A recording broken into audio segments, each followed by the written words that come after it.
dengan bismillah lun lake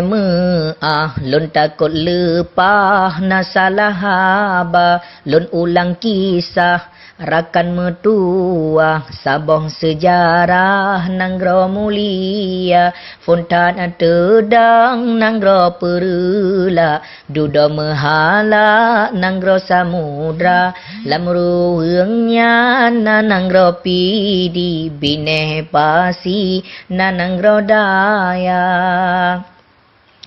Kerajaan Aceh teka duda luah nanggro ube yangka tempat Sultan Aceh lesago tanoh gayo di nanggro antara sebelah timu nananggro pidi meriti troh usamalanga abe pase lemah perula kuasa menghala uteming tema sebelah barat nananggro tenom tempat getanom mengan suasa abih melabo na kuala bate nanggro jite na lebe dapa abih trumon nananggro singke tempat lahe siah kuala menan kerakan kerajaan Aceh jite pelebe di Selat Malaka dari Delhi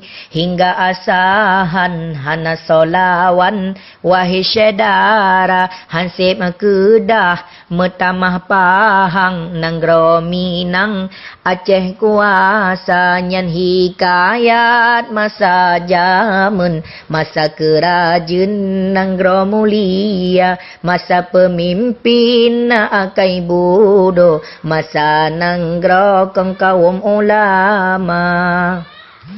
Wate masanya na alam pedeng mirah melintung si panjang ijabah tengah alam nasi kre pedeng yang tegah lintung marah bahaya temajino Aceh ka ubit le kenang hapit Kape Belanda Jino Aceh gadah kerajaan kan lagi jamun cukup kuasa Jino Aceh kan payung panji lejit ke abadi Indonesia menan ke tamsir akan metua bek salah langkah pasai bendera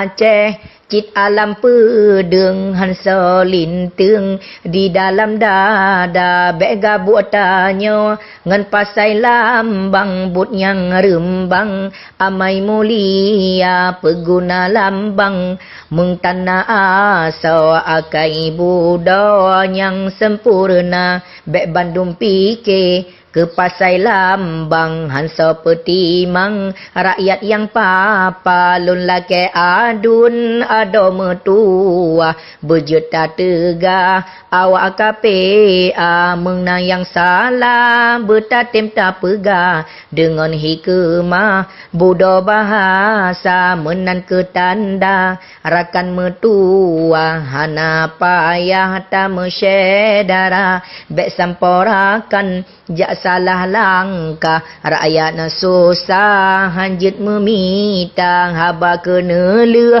dari lontuan jak tanyorakan simpan lam dada tak simpan bekang nyan alam pedeng ke alat lintung kaum durhaka tak simpan bekang nyan alam pedeng alat korukung pengkhianat bangsa